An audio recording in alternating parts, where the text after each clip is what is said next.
Well, good morning, everybody. Welcome back once again to the ROS Media channel. We are back with Ian, our founder and president of the Republic of Old Souls, and we're on the Equalizer project yet again. So we're going to have a good old chat today about something that has transpired over the last week or so. And I'm hoping that you're going to find this quite interesting because, a lot of people may have watched a interview that took place between Simon Goldberg and a guy called Andre Powers. I've seen it. Ian's seen it. We've got the transcript as well. But what we want to do today is just dig into the interview itself and what actually happened behind the scenes with this particular guy. Because to set some context here, let's just do that first of all, Ian, because you've seen the interview. I've seen the interview. I would say that the public who've watched the interview probably saw what appears to be a very calm, quote unquote, victim telling his story. But you've provided a very different private email record of what was going on behind the scenes. I mean, what before we dig into the transcript and the emails and all of that good stuff, what would you say is that the key piece of context, just from a 30,000 foot overview, the key piece of context that the audience hasn't seen here? Well, given that Goldberg openly admits that he has a posse. So if you know about the Westerns, they had posses, that used to go out and try and hunt down the villains, So they would get a posse together. They'd ride into the wilderness and try and hunt down these villains. Posse. And Goldberg actually admits, and he's quite proud, that he's got a posse. And of course, they're not riding horses today. They're on the internet. They are keyboard warriors, basically. And I know absolutely that Goldberg's posse enjoys terrorism. They get off on it. Now, I've been on the other end of it for 4 years, so I absolutely know.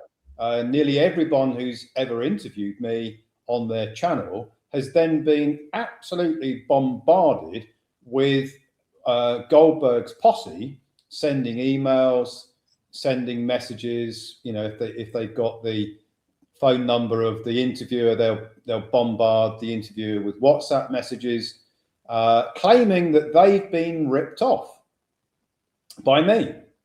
And don't have Ian on your channel. Delete Ian's interview off your channel because Ian's a fraudster. The usual narrative that Goldberg says over and over and over again with no substance, no evidence to back it up. But so this is a playbook, right? So I've been very well aware of Goldberg's posse because I've been on the other end of it. Literally every single interviewer who's interviewed me in the last 4 years has been bombarded with Goldberg's posse. On every video that I've done where you've got the ability to put comments below the video, you get loads and loads of very negative comments put on the underneath the video in the comment section.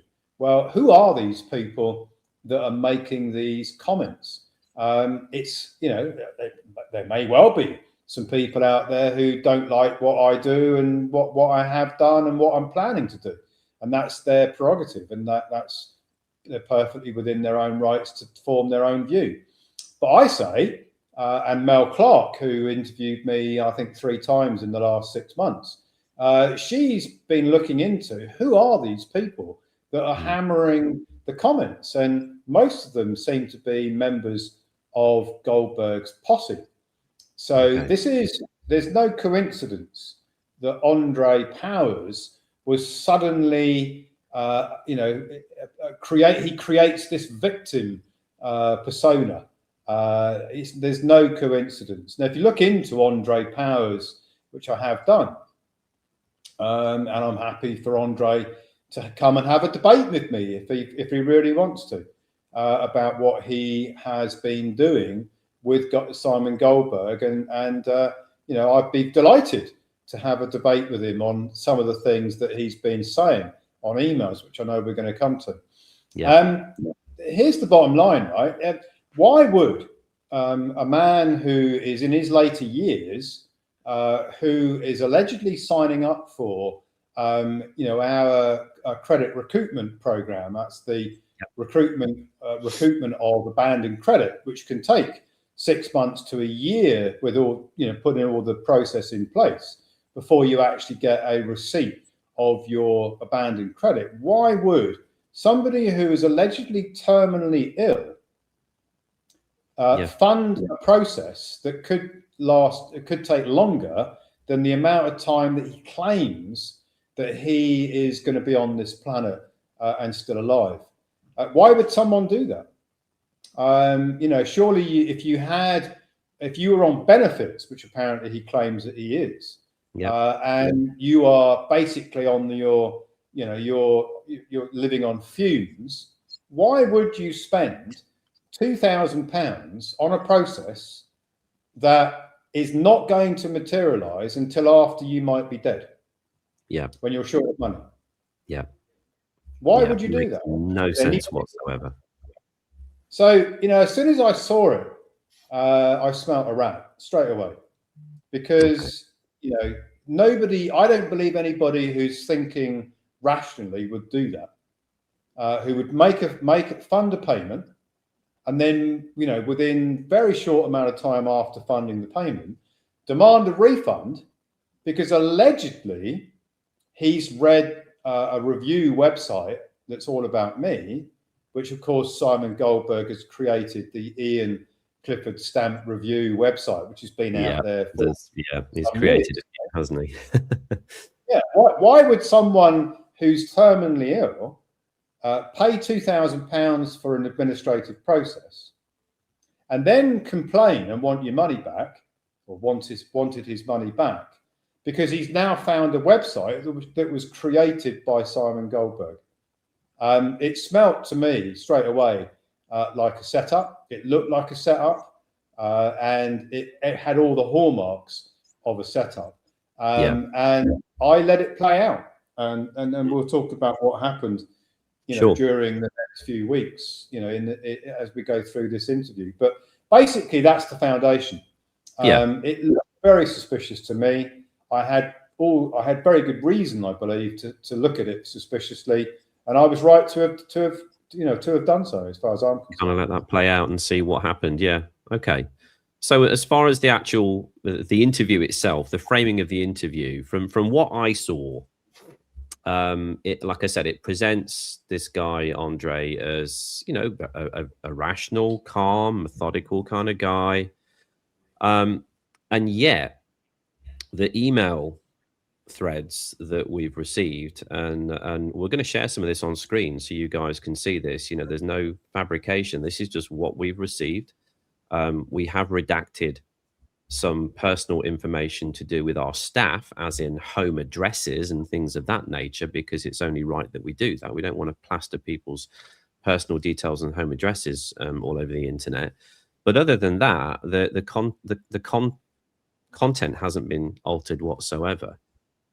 So we've got this guy who's calm, seems to be rational, as I mentioned, portrayed as a victim of the Republic of Old Souls amongst all these other so-called victims that are out there.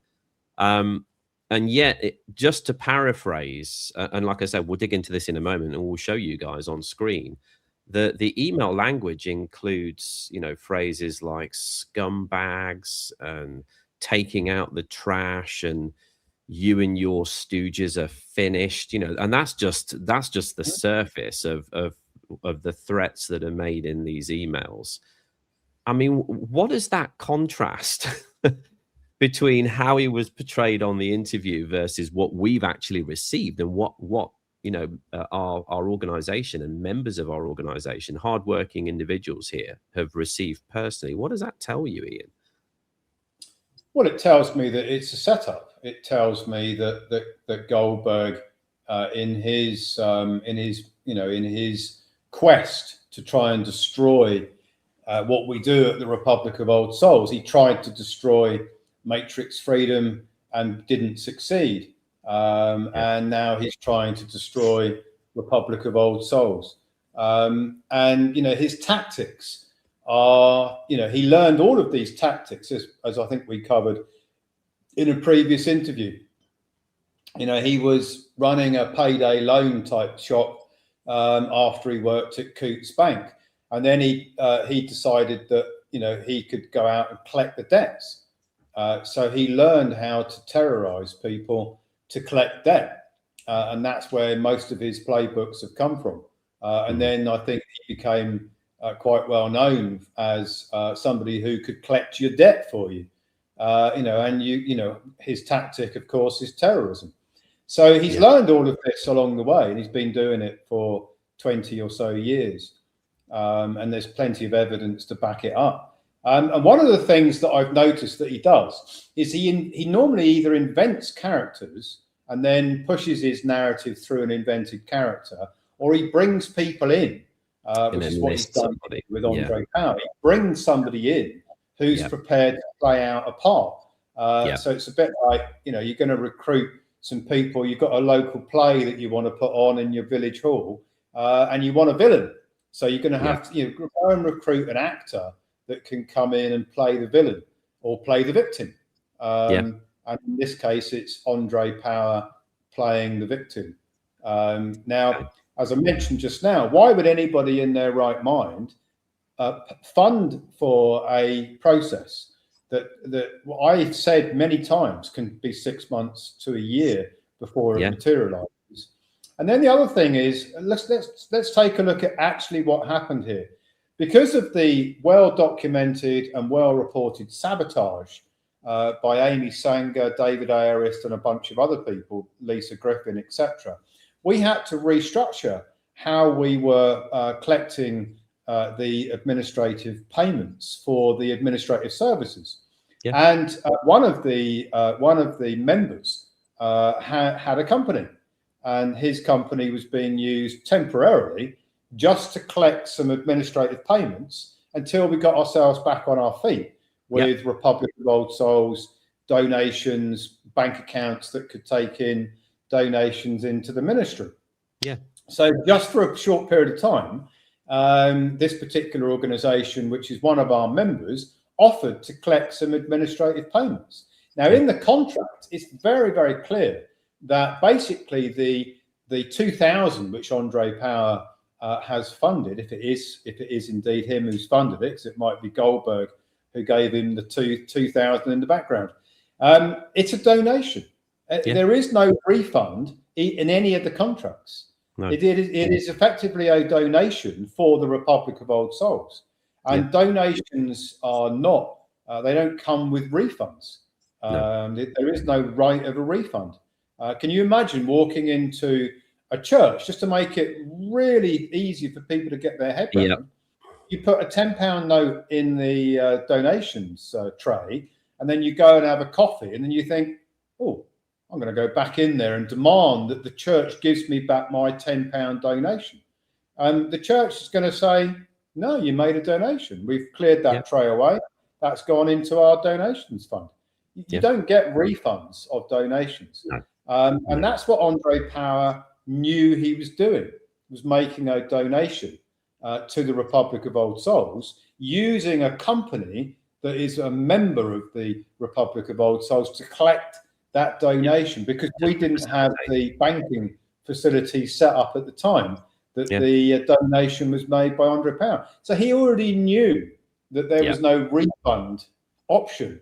And he already knew, or should have known, that the process that he was funding, it's an administrative process, could take 6 months to a year. So none of it made any sense to me. As soon as I saw it, I said, no, there's something very, very suspicious going on here. So, well, let's talk about that, because if you've got somebody who, and I know how these payment conversations go, the team are very clear before they even consider taking a donation from somebody, to make them crystal clear and aware of what they're doing before they proceed, what responsibilities they have, because although it's an administrative service, there's information clearly that we need from the member as well to be able to facilitate that for them. So all of that's kind of covered. It's covered on an initial consultation. It's covered on the payment call, or it's reiterated on the payment call.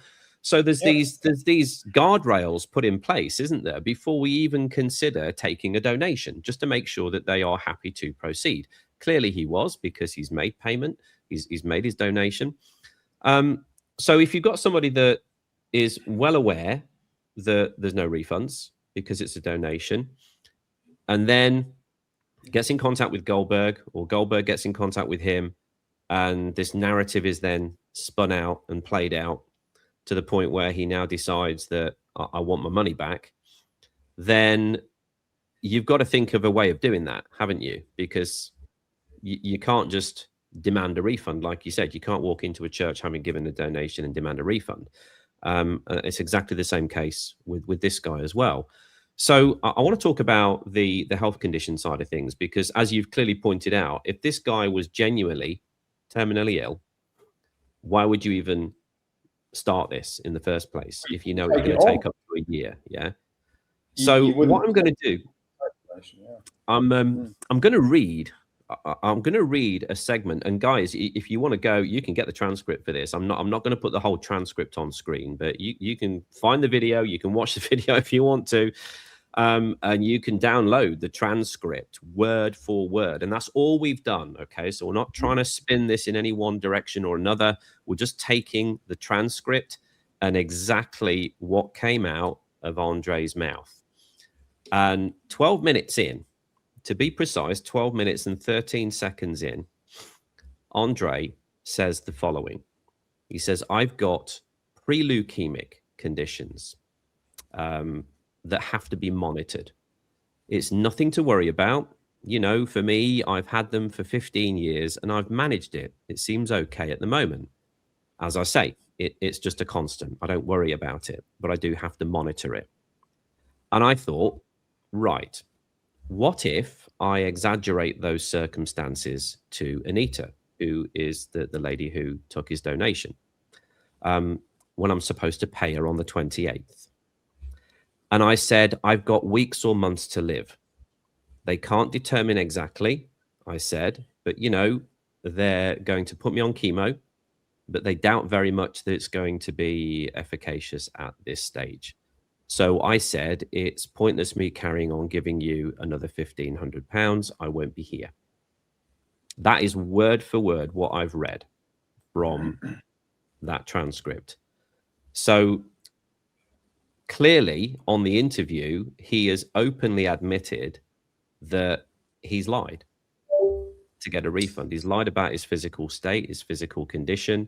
He's created or exaggerated what is considered here to be pre-leukemic conditions that he seems to have been monitoring and managing for the past 15 years, and he's not worried about it. He just keeps a check on it. Into, I've got weeks or months to live. I mean, to me, it's just so obvious that it's a setup. He makes a £2,000 donation.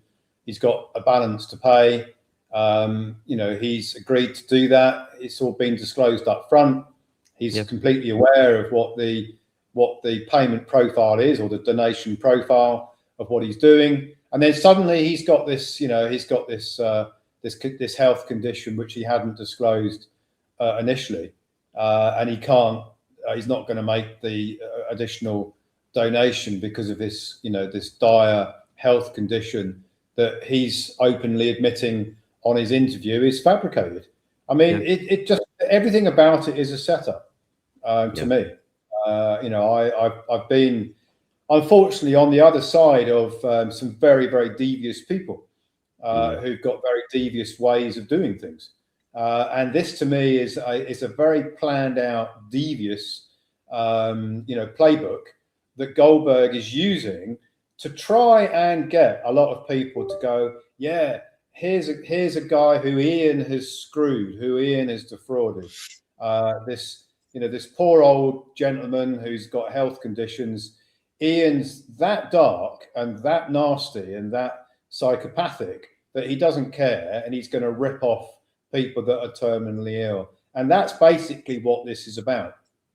And, if I just get right down to the basics, That's what this message is supposed to tell you if you are unaware of the facts.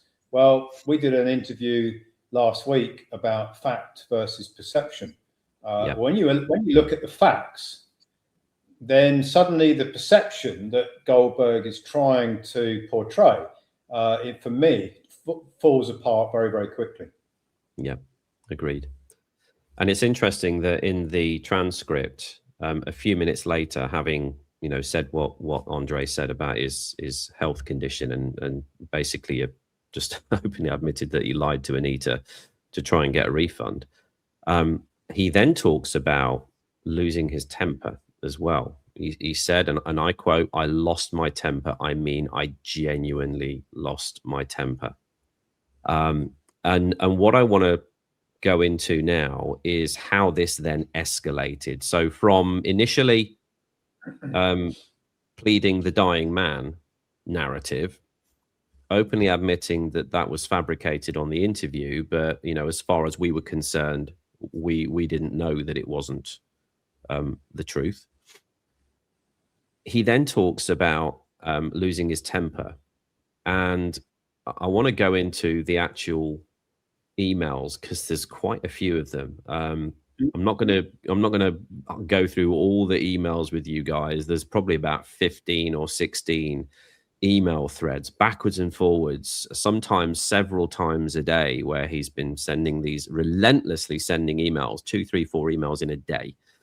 But there's one in particular that this guy sent to Anita.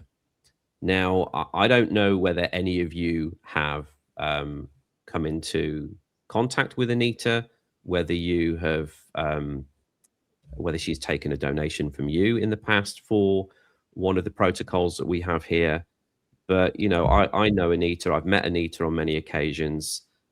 She's knee high to a grasshopper. Bless her. She's a lovely but very petite lady who is in her older years as well.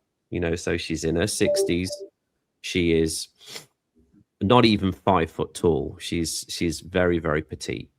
And I'm going to share this email that this calm, well-mannered victim sent to her. So I'm going to bring this up on screen, and I want you all to see this word for word, because this is important in terms of context here. Before you do it, Adam, just to reinforce what you're saying, Anita has been with our organization for, I'm going to say, 4 or 5 years now. And she is the one who she's one of the main, we have 2 that take donations. So she interfaces with the new members who sign up and become a member and make a donation. And, she is lovely. What a lovely lady this is, who's doing a difficult job, because, you've got to basically coordinate people's diaries and get them to turn up, and then help them with the electronic payments. It's not an easy job. And she does it with good grace. She does. And off the back of the structured presentations, which our consultancy team does, she's the next step. And we don't strong arm anyone who wants to join our organization. We don't need to. Let's just put it out there. We're not like harassing people and threatening them to get their donations. People are volunteering to make donations. They always have done. We don't strong arm people. If they don't want to proceed, then there's no pressure. There's no high pressure tactics or anything like that. It's completely voluntary. And I have said on my webinars, and one in particular, which is the commerce to cause. So the whole Republic of Old Souls is about a ministry. It's about advancing our beliefs as an organization of playing Monopoly to win. Now, that's what people are donating to. They're not buying a product. Like, you go in a shop and you buy a product and you get it home and it doesn't work the way you want, so you take it back for a refund. We're not doing that. When people are making a donation, they are putting their capital in a donation pool, which effectively is there to advance the Republic of Old Souls winning at Monopoly belief system, which is what I present on all of my webinars. So Anita's not strong-arming people. She's not persuading them to pay, or leveraging them up on how much they pay or anything like that. She's a lovely source. She's a lovely lady. She's doing a difficult job. And the last thing that Anita was expecting was to be threatened in the way that she has been. And then you can see the threats on the next section. Yeah, I would even go one further there and say, Ian, that I've even been privy to conversations that Anita has had with members where she's come back and she said, I don't feel this person is of sound mind, for example, to be able to make the donation. I don't feel comfortable about taking the donation. And I've seen situations like that play out where a very simple example would be where maybe we had a new member that came on board and started watching the videos and the webinars, went through the consultation process. And I know we've had situations where they've then been on a call with Anita for the donation to be made.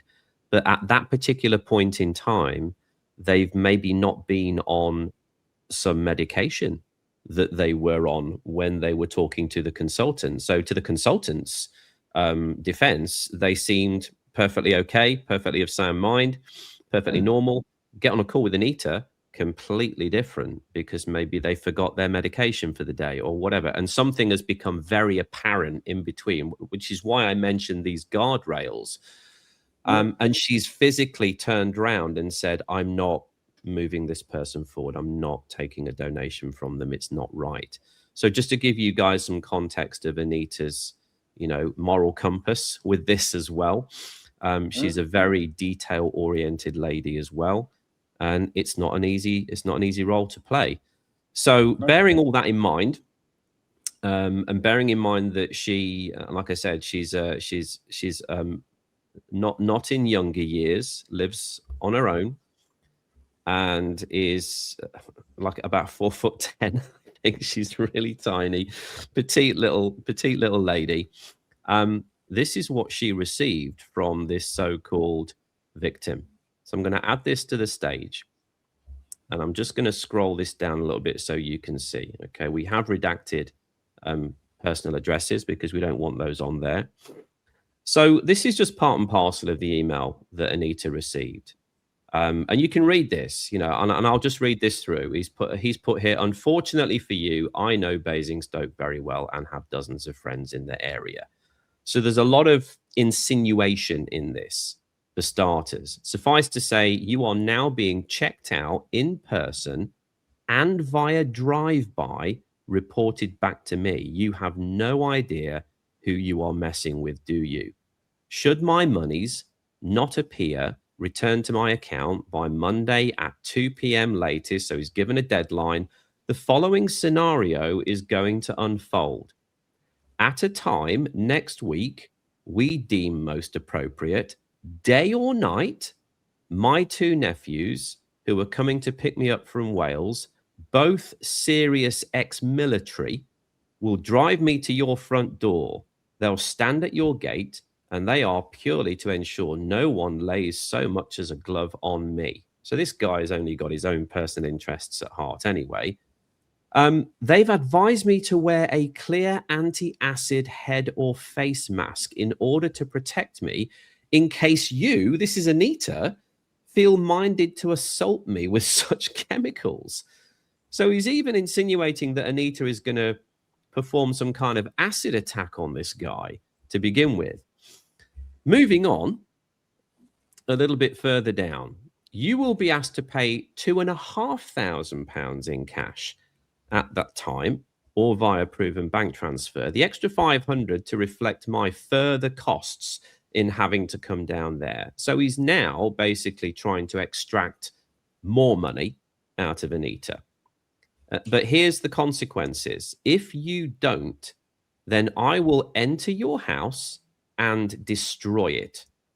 I will have a sledgehammer in my hand, and I will have tech, I'm presuming he means maybe a taser or something of that nature, I don't know, to put down any large dog, if such is in your house, and offering any threat. If your door is barred, I will set about your windows and we'll get the tubs of red and black industrial paint we're bringing with us and cover every external wall and graffiti it with appropriate wording to identify clearly why this has happened. If entrance can then be made, I'll proceed to do similar inside, as well as destroying everything I can lay my hammer on. And it goes on, Ian. It goes on and on and on. But just to kind of wrap it up, so you have a simple choice. Here's the ultimatum: refund my money in full by Monday at 2 p.m. or watch as I destroy you and your fraudulent organization and leave you with the property not only trashed, but identifying you as a scam artist for all your neighbors to see.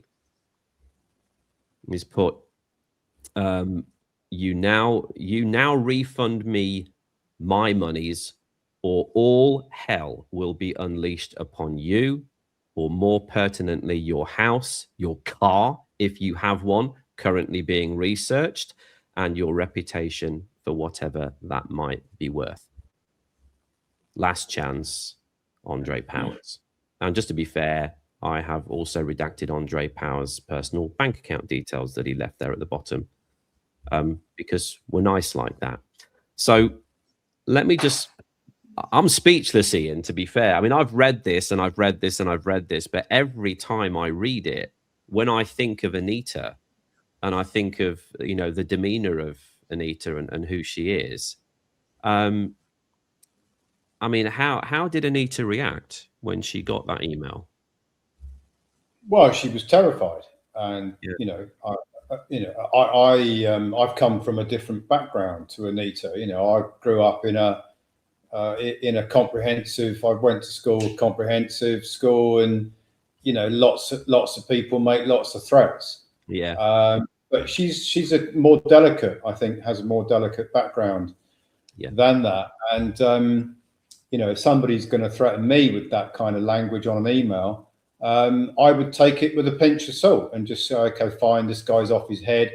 And if he wants to come round and threaten me at my door, good luck to him, because I might be a little bit more handy with my physical ability than he's bargaining for. But Anita, being the way she is, you know, and obviously somebody threatening her to come to her house, which is, and he's researching where it is and all these, it's complete and utter malicious harassment. Yeah. It's harassment with intent, which is a criminal activity. It's not just some comment that you might make on social media because you don't like someone's, you know, hairstyle or something like that. It's actually malicious intent to harm. You know, he's threatening harm. It's very serious. And as soon as I saw the email, you know, it was discussed, and Anita actually went and stayed in a hotel. Yep, she did. Yeah, I remember that. She stayed in a hotel for a number of days away from home because she just did not want to go back. No. So, you know, this is what's happening behind the scenes, guys. You know, so if you've watched the interview with Goldberg and Andre, just have a little bit of context here in terms of what's actually been going on in the background and the effect that that's had on some of our staff here at the Republic of Old Souls. People who've been here loyally working for years. And I know Anita, she's a real workhorse. She works ridiculous hours to try and help people. And this is the thanks that she's received from one person in particular. So let's talk a little bit about, I want to also just dig into, because aside from the email threats that have been made, there's been other social media allegations as well. And I want to just highlight this because I think this gives a frame to what we know is really going on. And we'll cover the bigger picture at the end. So I want to talk about the social media allegations and what's been going on there. And I want to talk about timelines with all of this as well, because as you mentioned at the beginning, you know, you could see that something was off from the start. You wanted to see it play out. as it's played out, the timelines I feel have been quite interesting in terms of what's happened and when as well. So I want to dig into that. But first and foremost, the social media allegations. This guy has also posted stuff all over social media. The posts claim 600 similarly aggrieved parties and a multi-million-pound fraud. Have you ever been presented with any verified evidence of 600 complaints, Ian? Would be my first question.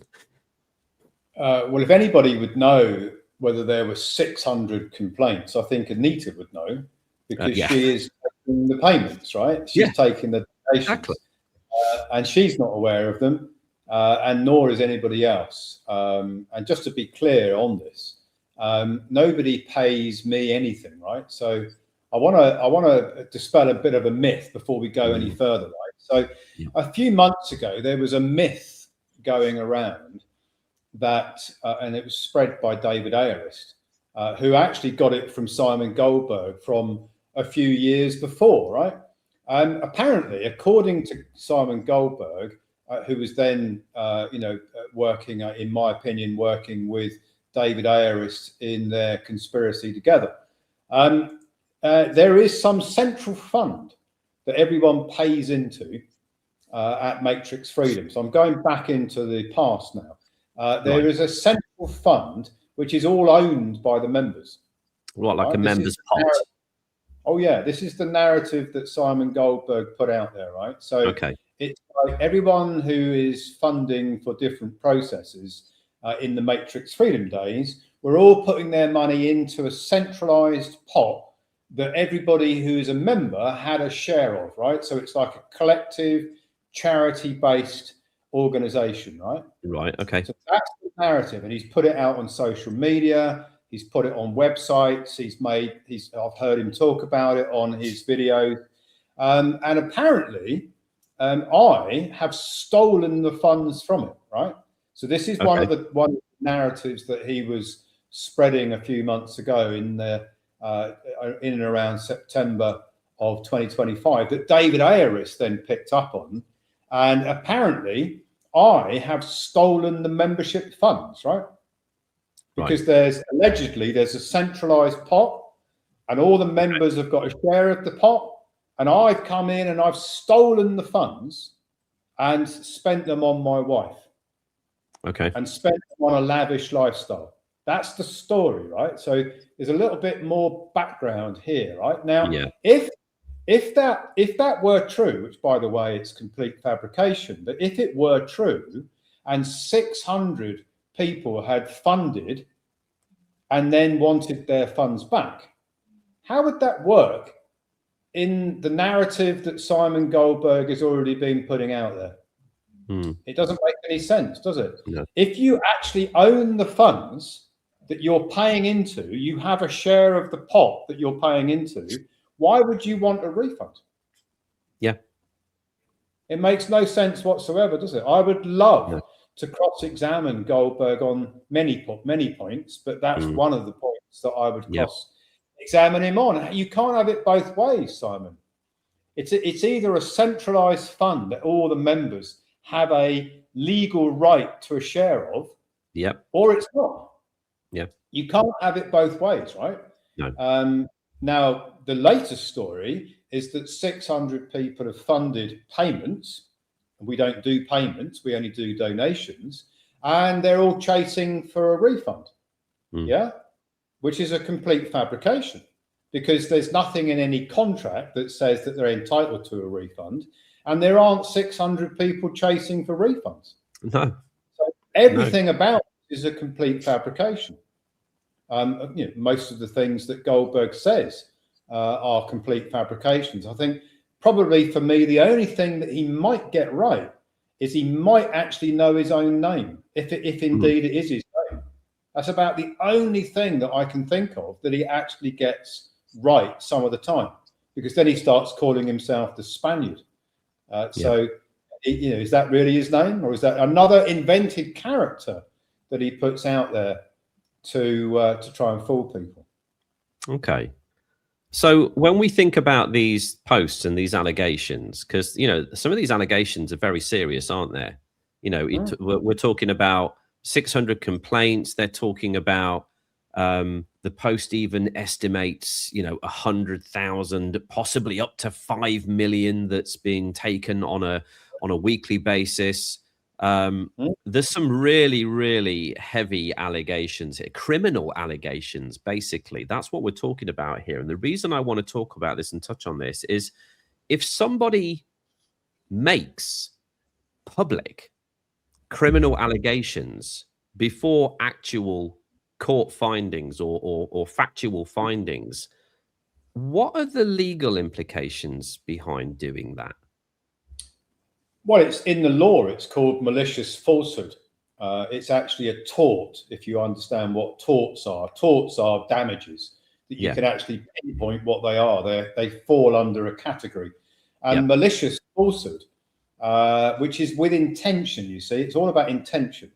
So if you make a comment off the cuff, oh, he didn't like this, didn't like that, there's no malicious intent behind it. No. But something that is fabricated, which is based upon no fact whatsoever, which is being said repeatedly online as malicious, with a malicious intention, is a tort. It's actually a harm, because you can be harmed by that message.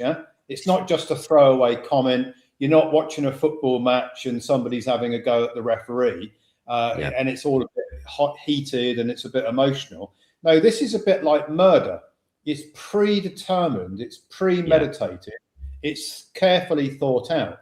Now, everything that Goldberg does, of course, is intending to harm, because that's what his whole raison d'etre is. He wants to harm people, and there's so much evidence to back that up. So you see, if you want to try and create an additional layer of bullshit, because nearly everything that Goldberg has ever said about me and matrix freedom is complete and utter bullshit. If you want to expand on that bullshit, then you might want to do what he's done here, right? If you play that dark game, you invent, you pick somebody out who's already probably one of your posse. I'm speculating, because I don't know for sure. But why would someone like Andre Powers go along with this narrative? They must have discussed it. They must have planned it. They must have talked about it. For Andre Powers to put his name on everything and for it to be all over social media, that's got to have been pre-discussed. It's got to have been planned out, Then you can create this whole momentum behind it, and you can post everywhere on social media. Now, I don't know about you guys, and I'm not saying that anyone over the age of 60 is unable to put all these posts out there, but it's less likely that somebody of Andre Powers' alleged health condition and his stage of life would then have all the skill set to be able to put all these social media posts out. How does that work, guys? How does somebody who's ill, who's apparently dying, who's then going to put all of these social media posts together and then push them all out there and orchestrate it, plan it, post everything, maybe get involved in responses and all kinds of stuff like that? How does that really work for somebody who's terminally ill, allegedly, who's in his later years, and he's only put in 2,000? And I'm not saying 2,000 isn't a lot of money, but it's not 200,000, is it? Or 2 million. No. It's £2,000. Yeah. I mean, like I said, the timeline doesn't make sense either in terms of what's happened. So I want to just talk briefly about that, because when you look at the because part and parcel of what's been received is not just these email threats. We've had notice of intent. There's all sorts of things that have been thrown out here, and it states in there that that arrests were being pursued, media interviews were already booked. So, but also demands the repayment at the same time. So you've got this repayment of £2,000 plus an additional £500 that's not even associated with the initial amount at all. I mean, at what point do you feel this moved away from just a disagreement to, I guess what I believe to be, and I'm sure what you believe to be, reputational warfare. Really, that's what we're talking about here. You know, I saw it straight away, Andy. To be very frank, you know, as soon as I saw it, I thought this is a setup. Instantly, I didn't even have to, you know, dwell on it or consider it. Sadly for me, right, I have had in my early part of my career, you know, when I ran my wealth management firm, I had thousands of consumers, literally thousands and thousands of them, right? And so I had built up a lot of experience. And when somebody genuinely complains about a service that they claim that they're not getting in the way they want it, they don't start off going in with straight away to the jugular.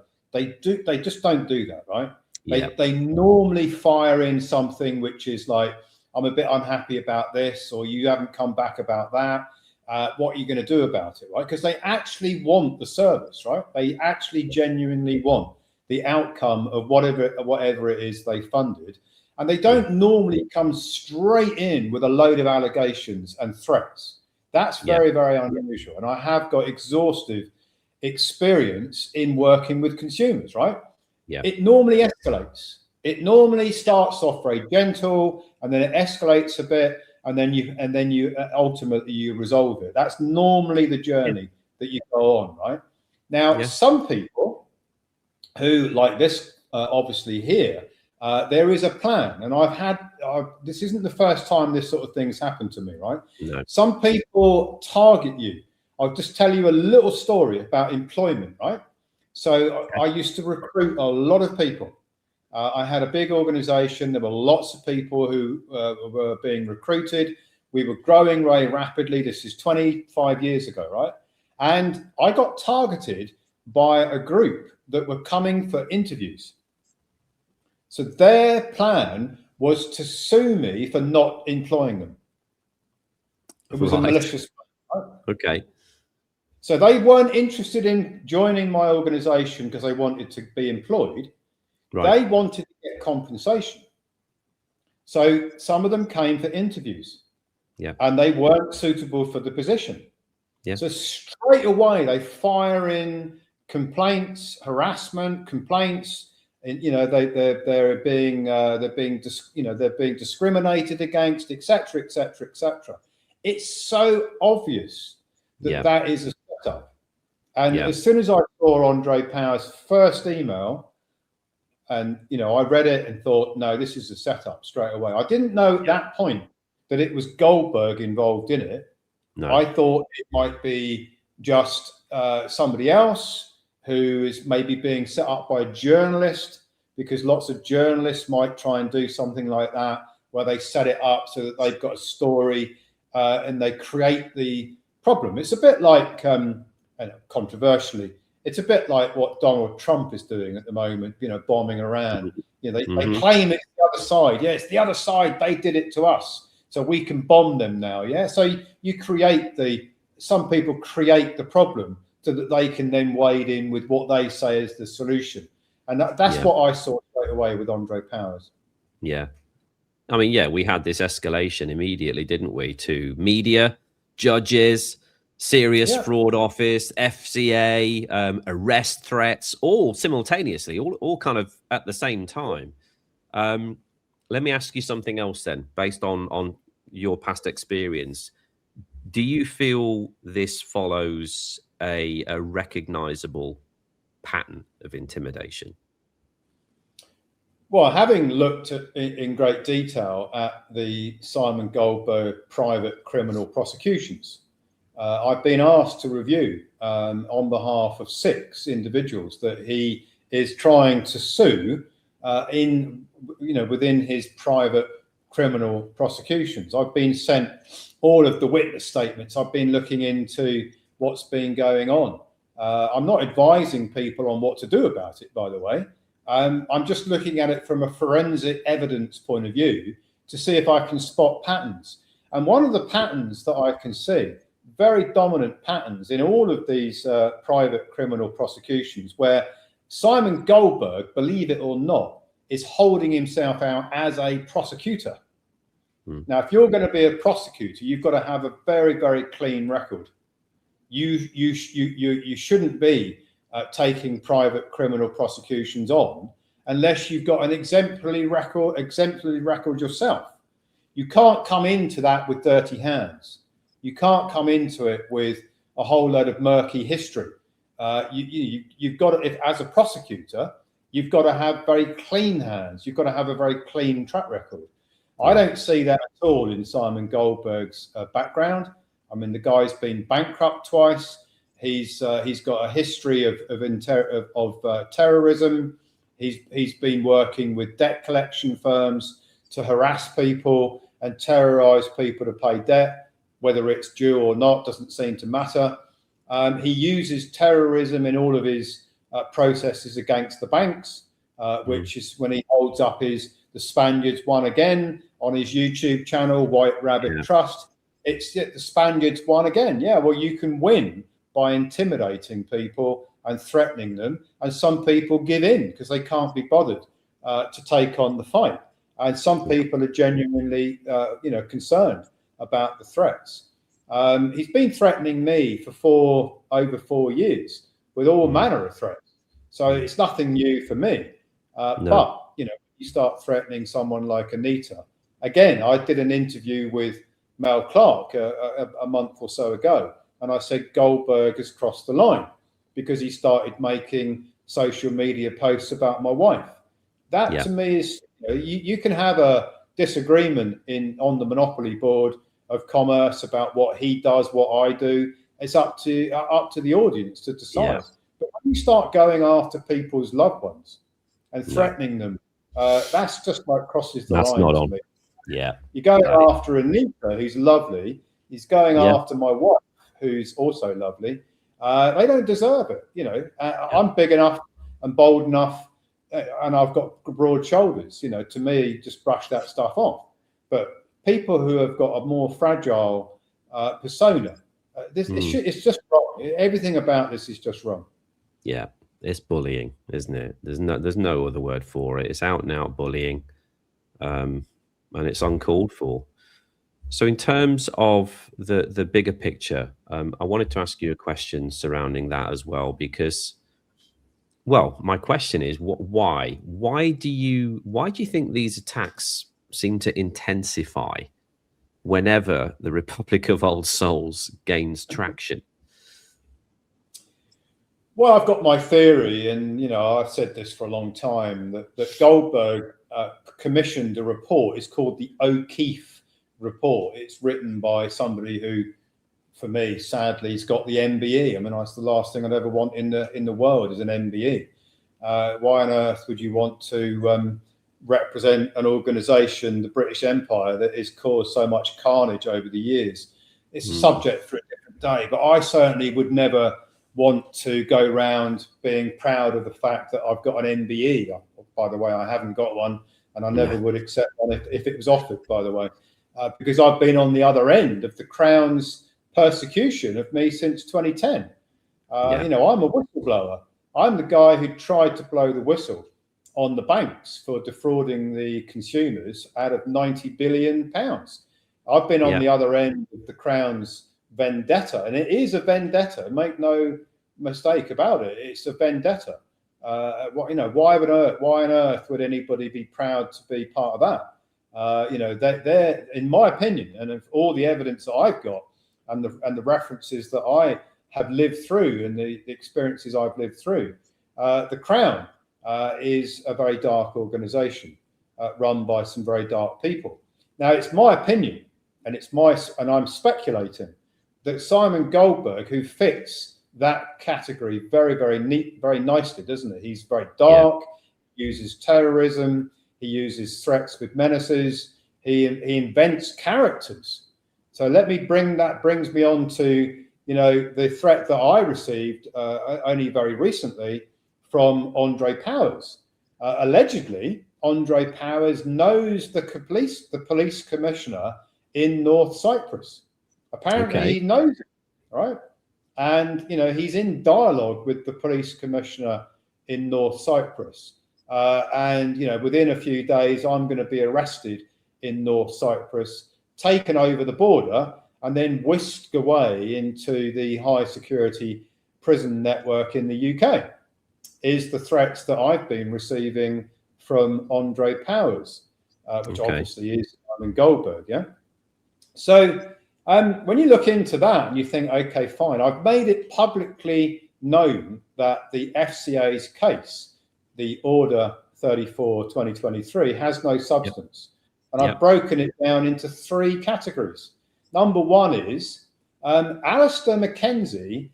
There is no evidence that there is such a prosecutor called Alistair Mackenzie. So there's an invented persona, right? Yeah. What does Goldberg do? He invents personas. He invents Captain Jack. He invents various characters. He even invents witnesses who allegedly are supporting his cases in these private criminal prosecutions. He literally invents witnesses and writes witness statements from fictional characters. Yeah. Very similar to what the FCA have done in Order 34/2023. They invent a prosecutor who's then going to prosecute me for this, this civil constraint order, whilst they're allegedly investigating whether I do or don't provide regulated financial services, which are claims management and debt counselling, which they already know that I don't provide.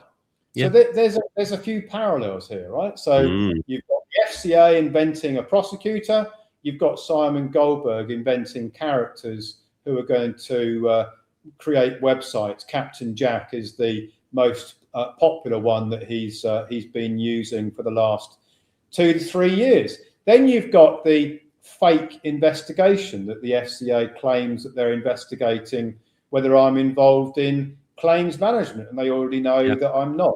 Well, then you've got this fake investigation that apparently Simon Goldberg on the Empower the People website is investigating whether or not people have been defrauded.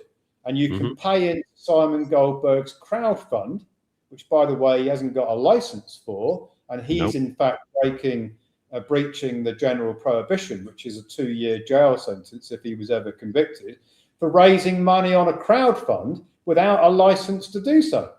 So is there a collaboration going on here between the FCA and Simon Goldberg?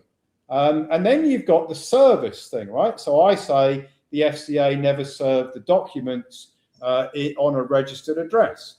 And Simon Goldberg is very well aware of that. Well, Simon Goldberg then invents addresses which allegedly he's serving documents on. So there is a very similar playbook being used here. Now, is it Simon Goldberg learning from the FCA on how they advance themselves in this vendetta, or are they working together? There's lots of evidence to suggest they might be working together. It's going to be very interesting to see, because just recently, in fact, yesterday, a whole whistleblowing report has been submitted to the FCA, all about what Simon Goldberg is doing in his in claims management, debt counselling, which, by the way, you need a license to do, and also crowdfunding. Now, if you raise funds from the public and you're offering a share of the litigation rewards back to the very people that put the money into the crowd fund, that is regulated activity, 100%. And he even admits to it, and he says it on his, on his website. He says it in various other documents. I've got videos, transcripts of his videos, where he's actually explaining how he's going to provide people with an opportunity to put money into a crowd fund, and if they then win the case, they get a share back. That's an investment. It's an investment promotion, right?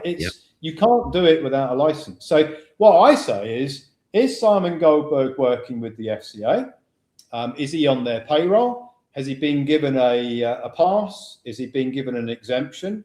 Or is he just using their playbooks to try and have a go at me? And then if you then look at the much bigger picture, why would Simon Goldberg, who allegedly is trying to help people get out of debt and solve their problems, why is he perpetually trying to destroy what we're doing at the Republic of Old Souls? when that's exactly what we are doing. We're not saying we're doing it. We're actually showing people how to do it with a track record.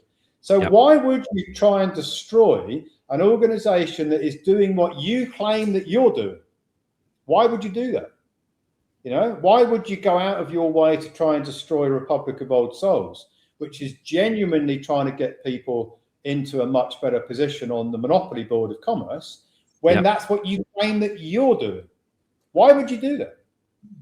If you weren't working together, wouldn't you? Yeah. In reality, you'd think that we'd all be banding together and working together for one cause. Yeah, 100%. But it's never the case.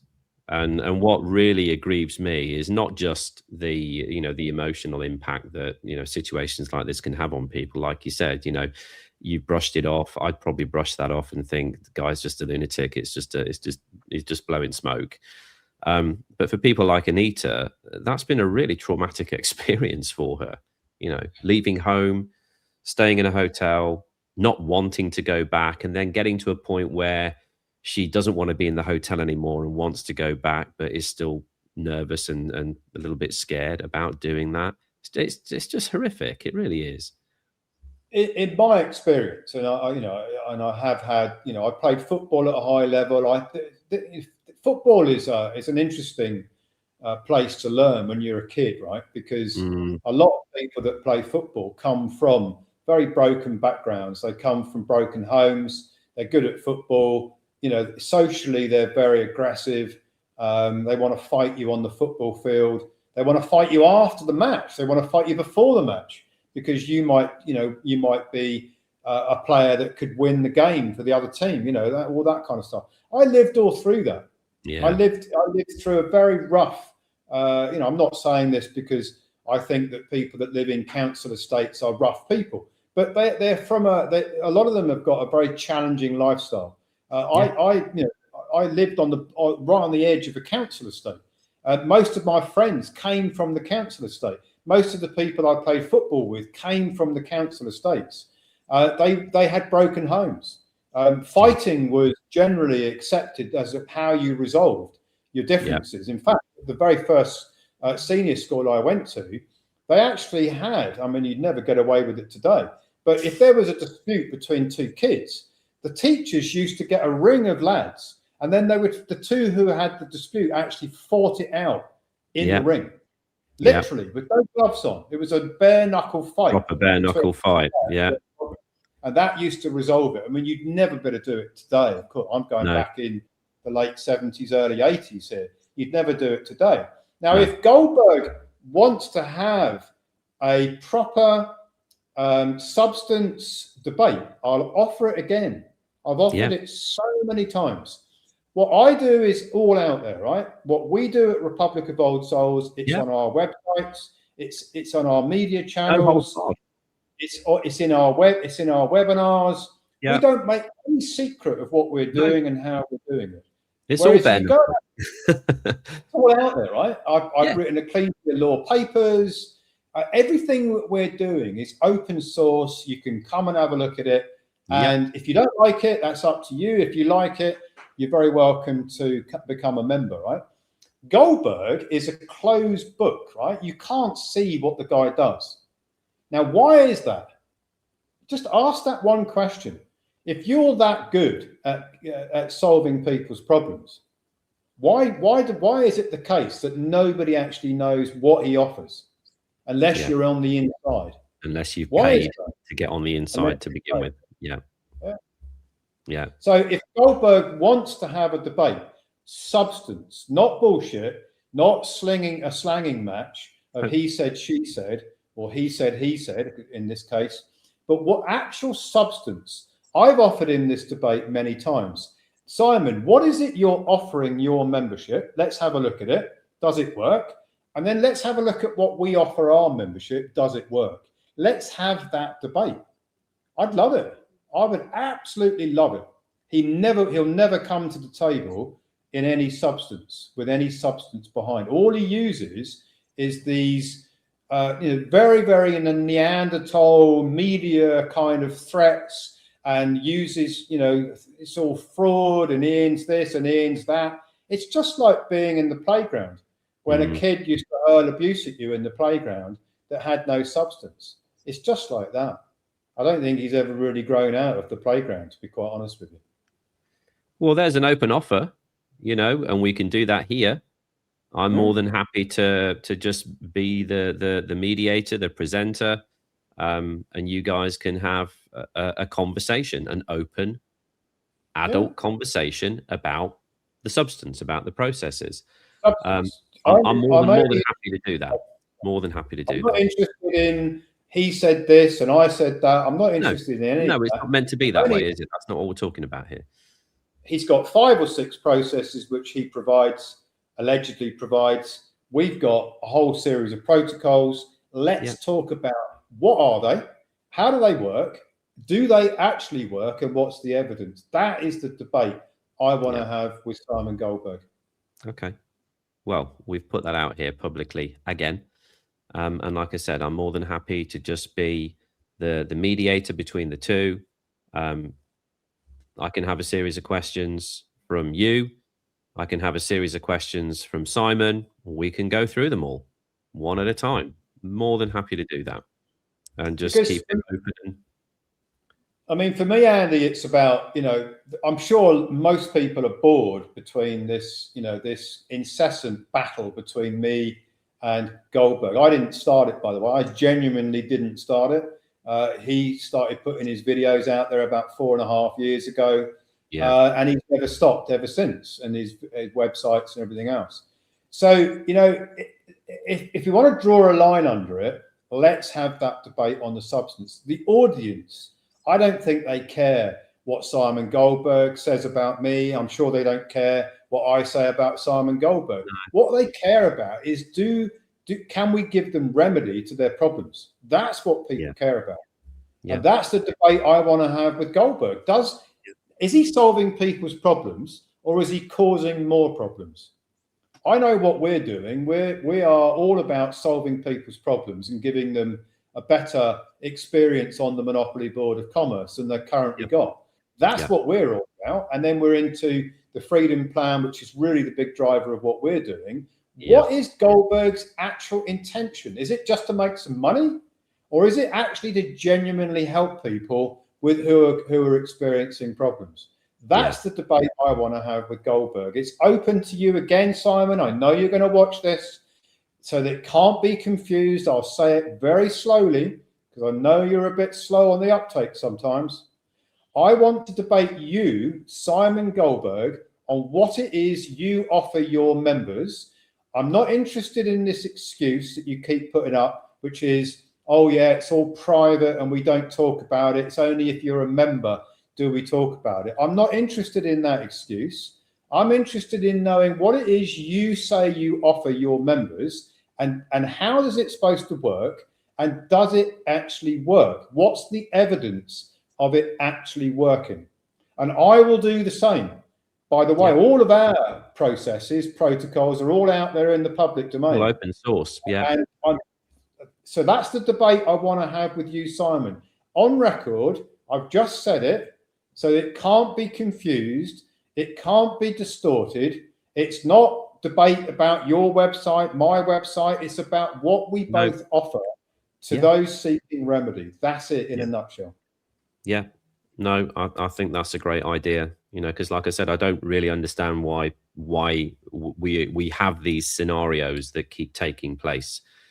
If Simon and his team are striving for freedom, as we are doing, you mentioned a minute ago the Freedom Plan. We're years ahead in terms of what we're thinking about here. We're not talking about the here and now. We're talking about what can we build in terms of an ecosystem, an environment for people, so that they, when 2030 hits. And I would suggest it's probably going to hit before 2030. 2030 has been earmarked, but damn well they're ramping up for it already. What can people do to protect themselves, to protect their families? How are they going to be able to function freely against digital ID, against CBDCs, against this control agenda that's coming in? How are they going to be able to protect their health? How are they going to be able to drink clean water? How are they going to be able to have privacy and security if they're still needing to function and use the internet, which most people, need to use that at some point in time. We're thinking many steps ahead here in terms of how do we build all of that out. Free energy was another one that we spoke about. All of this stuff requires resource, requires infrastructure, requires technology, requires expertise, requires a shitload of man hours as well to be able to put it all together. That's what we're focusing on, but we're also focusing on the remedies that will get people to that place as well. So I'm totally up for that, Ian, and to have an open debate about that. And, I can just sit in the middle, ask the questions to Simon. He can answer those, ask you your questions. You can answer those, and we'll do it openly and free. I mean, I've offered this multiple times, right? And there's one of three responses I get. The first response is that he's not interested in talking about what he does. He's only interested in talking about allegedly what I do, right? Not the remedies. He's only interested in talking about spurious claims that he's made about, me being a fraudster, right? That's all about me being a fraudster. He's only interested in talking about that, right? He doesn't want to talk about anything that we do, any of the protocols, remedies, track records. He doesn't want to talk about that. He only wants to hear my defense against his allegations of me being a fraudster, right? That's the first response you get, right? So it's not a debate. It's him accusing me like he's the prosecutor again, and I am a defendant, right? That's the first response. The second one, if you get over that one, is that he's not interested in talking about what he offers because it's all private. And he won't talk about it because his members have signed up confidentiality agreements, and it's so secret that nobody's allowed to know what actually is he's offering his membership, right? Now, I already know everything he's offering his membership because I've had members send it all to me. So I've already done a critique on it. I already know that it doesn't work. There's only one thing that he offers that does work, and that's paper terrorism. And I've already said that in all my documents. If he wants to defend what he's doing and claim that it does work, bring the evidence, Simon. So that's the second response you get. And the third response you get is he doesn't like the moderator. So it's like, I'd come on, we'd have a moderated debate, but I don't like the moderator because the moderator is biased towards you, Ian, and therefore he won't get a fair hearing. He won't be able to say what he wants to say. So those are the three responses I've had from him in the last few years, and I've offered this repeatedly. And then what he does then is he goes on blogs on his social media channels and he says, oh yeah, I've just offered Ian a debate and he won't have it. Right. Okay. I get it. Well, let me say right here, right now, that I am more than willing to give both of you a fair hearing, because otherwise, what's the point in doing it in the first place? If we come on and we even by some miracle manage to get Simon on here and have an open conversation as three grown adults and do it nicely and do it calmly and do it methodically, what's the point in me shooting him down in flames as a moderator and not giving him a voice when that's all we've been trying to do, is to get him to the table to have that conversation? If I'm going to sit here and say, be quiet, you're not allowed to talk, you're not allowed to say that, you're not allowed to say this, might as well not bother in the first place. So Simon, I am more than happy to be a moderator and to give both of you an open voice. That's the whole point of doing this. If you look at what they do in the political arena, and I hate politics, by the way, but if you look at what they do before an election in the US, right, they have a debate, and you have one side is given an opportunity to say whatever it is they want to say, and then they shut the fuck up, right? And then the moderator turns to the other guy who says whatever he's going to say or she's going to say, and then shuts the fuck up, right? And then the moderator is moderating between the two. That's the format that I have offered Simon Goldberg before. So the moderator isn't taking sides. No. You come to the debate already with the subjects that you want to talk about, right? Yeah. That's pre-agreed before you even start the debate. The only subjects I'm interested in talking about is substance, about what we're both offering as remedies, because I know that's what the audience is interested in. I don't think the audience is interested in Simon Goldberg, making a load of spurious allegations about me, which with no evidence. That's just a theatre. It's just going to be like a drama show. I'm interested in substance. If this was a courtroom, you would present your evidence. This is what we do. This is what, I say you don't do this very well, Ian. Okay, fine. Where's your document that says it all, Simon? Where's your critique of what we offer at the Republic of Old Souls? Where's your forensic critique of it? Because I've done one on your alleged remedies. I've done forensic documents on them. Bring them to the table. If you don't think I've got my research correct, come and say so on a debate. You can say anything you want about what we're doing, and you can challenge me technically to the cows come home. I don't mind, because that's the sort of debate I want to have, because that's what I think the audience will invite. They will want to come to that debate. Yeah. Is what Ian's offering going to give us remedy? Is what Simon's offering going to give us remedy?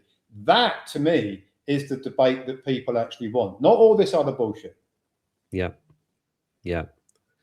Well, any final thoughts, Ian, before we wrap this up? I mean, in terms of what we've covered here, I would say when it comes to the Goldberg and Andre Powers interview, if you haven't watched it, if you're considering watching it, if the full email record were played alongside the interview transcript, and we've just shown you a one email, there's many more with very, very similar narrative and similar threats, to be fair, but that one kind of sums it up in terms of what's been put out there, both to Anita, to you, just to ROS in general, really.